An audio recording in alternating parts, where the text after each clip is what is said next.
Hey beautiful birds and bees, and welcome back to my channel. Before we continue, can you just hit that like button for me, please and thank you?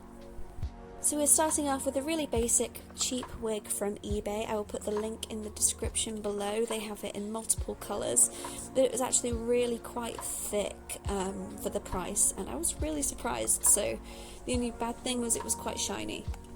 This wig is going to be styled into Hinata Shoujo from Haikyuu. A reference picture in front of you at all times is a must, whether this is a laptop, phone or printed out, but because I was using my phone to film, I had the front, back and sides printed out. What I used for styling this today is a wig brush. I highly recommend getting it. It allows you to brush synthetic wigs without ripping out as many fibres as you would with a normal brush or a comb. And a cosplayer's best friend, we have Schwarzkopf's Got to Be Glued Blasting Freeze Spray. It is the best hairspray around, and I totally 100% just dropped it.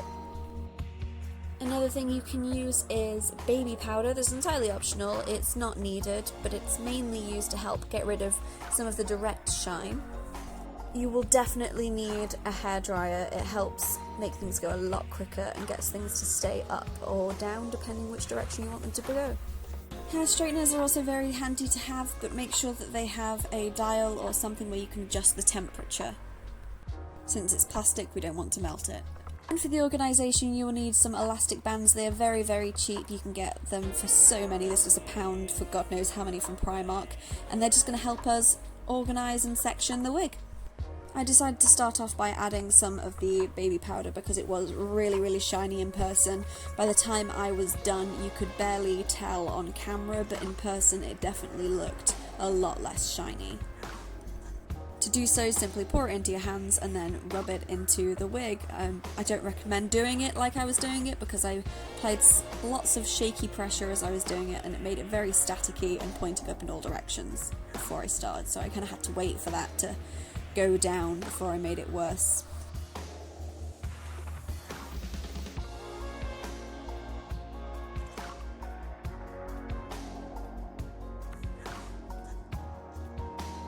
Just to make sure it got everywhere, I gave it a little bit of a brush through. It did not help with the staticky, but it did make sure to smooth any little bits out.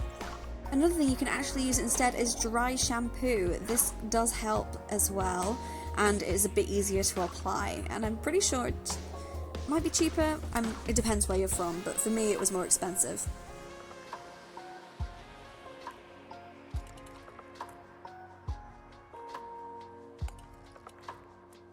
This wig, as usual, is pinned to my wig head to make sure that it does not slide about.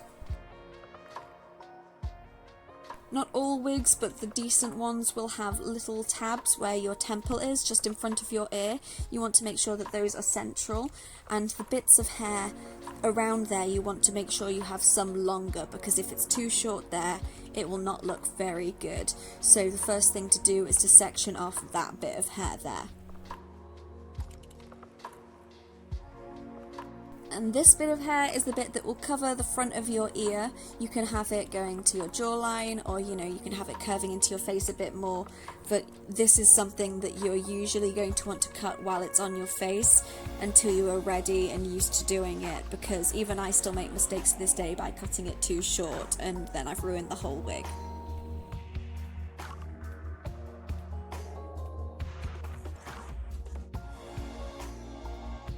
So with the elastic band, we are just sectioning off that part of the wig. Then we're going to do the same on the other side, making sure that it is even. Apologies if you hear any helicopters in the background, I live near an airbase.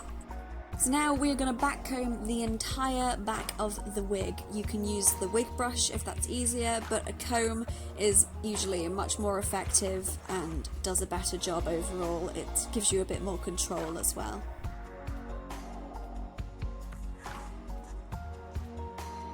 And when you're done, you should look something like this, an angry Pomeranian or a firework or something like that. As I backcombed them in the direction that the spikes are going to go. If they were going up, then I'd backcomb them up. If they're going out, I'd do it that way, and so on. The bits at the bottom are barely backcombed because I want them to sit snugly to my neck. Now the correct way to hairspray is to give it little spritzes from a distance, and this gives you a lot more control and make sure you're not putting too much on, and then give it a blast with the hairdryer on a medium heat on a low blow dry wind setting. I don't know what that one's called. This will harden up the hairspray and just get you going a lot quicker. We never want to spray too much hairspray because it will leave behind a residue, and it will also change the look and the texture of the hair too. Now taking the wig brush, we're going to very, very lightly brush this out. And with a wig brush you'll find it is incredibly easy, but we're not trying to detangle it, we're just trying to smooth it. So this will keep all of the backcomby texture at the roots and will make each of your spikes have some sort of body and strength to hold their positions.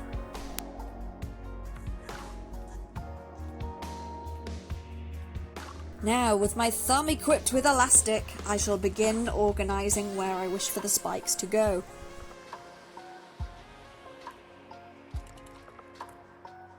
Making sure I look at my reference picture, I start with the one that is at the top and the middle of the back of the head because we're leaving the front entirely to do till the end. Go ahead and section a bit on the wig that you believe to be the width needed. If you need to backcomb a bit more, then go ahead just to make sure that it would stay up if you let go of it, and decide roughly where you think it should go, and then once you've got it in that direction, put your elastic around it while holding it in the direction that you think the spike should go. So if that means there's more hair in one side and not much in the other, then that is great because that is then encouraging the spike to go that way. Where you put the elastic is roughly where you are going to be cutting that spike.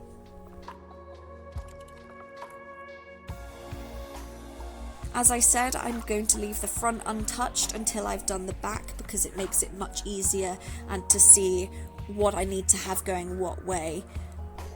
We are then literally just going to work our way around the wig in doing the little sections that are on my reference picture here, and the same as it would be for your reference picture, you might not be doing Hinata, you might be doing someone else, so don't follow me in this case, follow your reference image.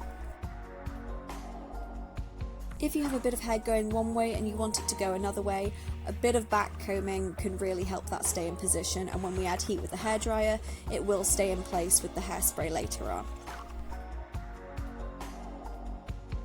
As you are making spikes, you'll notice in some places you'll see the wig cap. This can be fixed by taking some out of your spike and gently combing it down. If you choose to go up into the spike instead, it can be a lot harder, so I tend to recommend taking some out of the spike instead.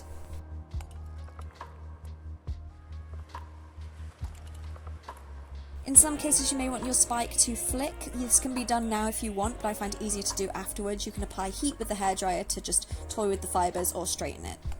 This is just another close-up of me showing you how I do the back combing and putting it into a spike section. Now that your wig has been thoroughly organised into this amazing 90s hairstyle, I shall give you some quick tips before I move on to the front of the wig. Some spikes that aren't really spikes, they are slight curls, so I have sectioned those bits off slightly smaller, but again I have sectioned them off this way so I know what's what. I'm going to show you how to do a spike that goes multiple directions, so I'm going to just fasten it off with the elastic tie. If you need to do a two-wave spike, then pinch the elastic and pull up on one side as you're pushing down on the other to rearrange the fibres within it. Bend it far, give it a spritz of hairspray, and then blast it with the hot setting on the hairdryer, which should help it stay in place. Hold it down until it has cooled, and then when you release it, it should hold shape. Now, it is actually more important than the back to be constantly checking your reference photo. For this, I cannot stress this more because I constantly still mess up because I'm convinced myself I know what it looks like, even though I've got the photo right there, and then I will mess up. And voila! In order to section the fringe, we have the two parts down the side where it's going to hook under my chin. We have the central bit where the fringe is going to go. I have a couple of bits to the side where I want his little curls to be, but usually for a typical anime fringe, you'd section the fringe into 3 sections and then the 2 bits by the temple. And here he is. They, them, it. Here is my wig. I'm going to get a quick spritz of hairspray all over to help it all stay in position and then blast it with the hairdryer again. Seriously, you guys, I go through so much of this hairspray, it is unreal.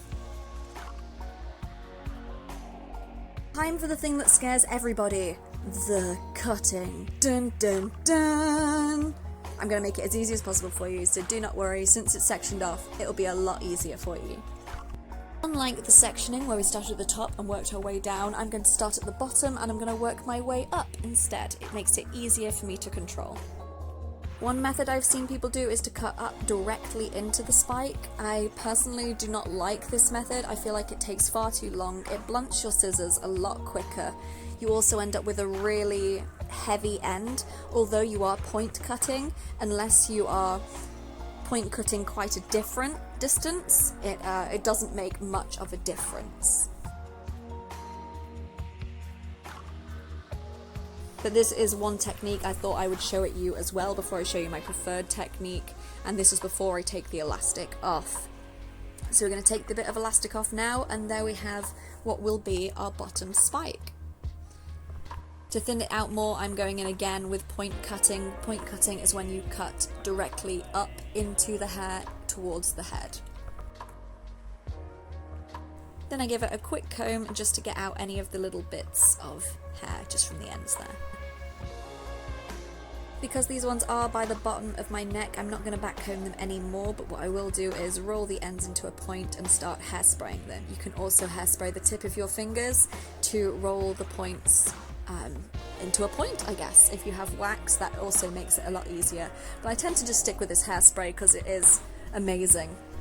You'll see me getting really irritated with the ends on this spike because it is so thick and it's not something that I like to do for this technique. So I'm cutting off as much at the end as I can in a way that it thins it out.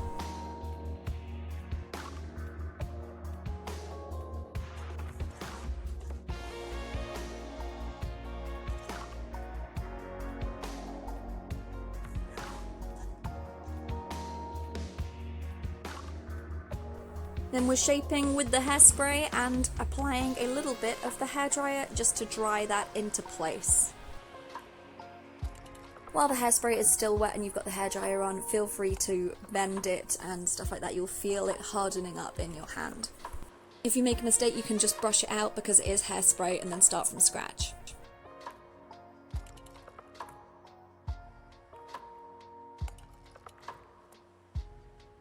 Next I'm going to show you my preferred method, which is where you take the elastic out, you roughly remember where it is or pinch where it was so that you can remember, and then you're going to grab your scissors. You may have seen this from me in other videos, but as you move the scissors up and down, you're going to open and close them in a sort of zigzaggy chopping motion, and this will help make the ends a lot thinner as you drag the scissors down.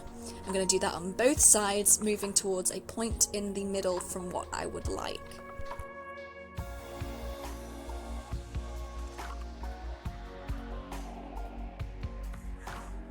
As with before, I am then going to go in with the hairspray. I might backcomb it a little bit more just to get it to hold the shape, and then once I'm satisfied I will blast it with the hairdryer. With some spikes I will adjust my hair straighteners to a low heat setting, and then I will just go over the spike and flick it in the direction that I wish for it to go so that it helps hold shape. You can do this before or after hairspray. After hairspray will make it a lot harder though. Then, you guessed it, work your way around the entire wig, controlling each spike where you wish for it to go, trimming it down to the length that you need it, and yeah, you're basically going to do that for the entire wig. Yes, every single spike. This entire wig took me about 4 hours. It might take you longer or less time depending on what the wig is, how many sections there are. I find many and small takes a lot longer than the big spikes do. Now the fringe itself can be tricky. To the side, I've already done this one little curl here. I might curl it in a little bit more because I'm not really satisfied with where it's sitting. But with the curl next to it, I am going to be overlapping them so that they cross over because I think that that looks quite cute. Just remember when you're working on the fringe, that the wig head face will not be where your face is. So just because this is sitting directly above the eye on the wig head, it will probably be up above my eyebrow because the wig head is smaller than most heads. There is always a line on the bridge of the nose of my wig head, and that is usually where my forehead sits, so I have a rough idea. The ones around my face I use heat to control instead of backcombing because I don't want it to sit too far away from my head and look unnatural. The main part of a fringe on my wig is simultaneously the thing I hate most and the thing I love most because it gives the most power on the wig. At the same time, if you mess it up, you've messed up the whole wig. So I probably shouldn't save it to last, but it's the easiest thing for me to do. As I've said, the section on my wig head has like a little cut into it where I know my forehead sits, which will help me decide where the placement of his little fringe bit is going to go. Because we need to know what will look good on me and not will look good on the wig head. Once the section is combed through, hold it tight and use the same method that I showed you before. It's a lot easier to see here that you're doing the zigzaggy up and down as you work your hand down, then start up at the same side and work your way to that middle point.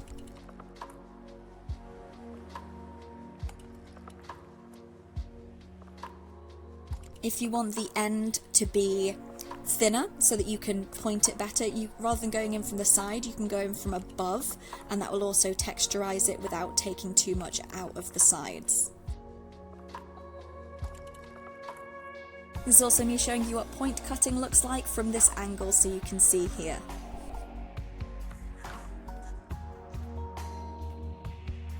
Bringing out the hair straighteners again, we're going to decide the direction I want it to go, and as you would with normal hair, just go ham, just like curl it in the direction that you need it to go and spritz it. Just make sure your hair straighteners are on because I'm pretty sure mine turned off halfway through somehow. Lastly is the bit that I always mess up, and that is the side bits by the temple that go in front of the ear. The very first thing that we sectioned off when we were styling the wig. If you want them to sit at your jawline, it's probably best to not cut them at all, but I always like to curl them inwards first so that they hug my face. As these bits are going to be shorter, it doesn't bother me that the bottom of it is going all sorts of directions because that is going to be cut off anyway. To cut this one, same as with everything I've been doing so far, except I'm going quite close because I want this to be quite short, just like Hinata's. So we're doing the zigzaggy downward motion, and I'm going to keep these quite feathery soft. I'm not going to add too much hairspray to spike them, but I am going to make sure that they are even on both sides, which is what I'm doing when I centralize it and drag my fingers down through it like that. Once I'm happy there, I'm going to go at the other end and just trim it down from that way too, just to make it flow a little bit better and look a bit more natural, along with going in from above to add the ends being thinner without changing the direction too much. Once you're satisfied that both sides are the same and even, if they are even for your reference image, give it a spritz and you are done. This is the wig all the way around. There will still be some spots that the wig cap is showing. Just give it a bit of hairspray and lean it in that direction to cover it if you so wish, but most of the time it should not show once it's actually on your head. So my Hinata wig just arrived, and can't say it really looks like the picture. Huh.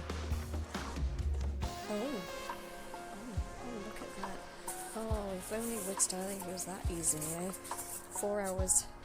I'm currently still waiting on my uniform, so I did a yandere haiku thingy instead because I'm all about AUs. Also, fun fact, this is an actual volleyball, obviously, because it's quite edited. It was a Paw Patrol ball because those are the only balls I have because I'm a parent, as you can probably hear in the background. Thank you very much for watching. Make sure you leave a comment. I'll see you next time.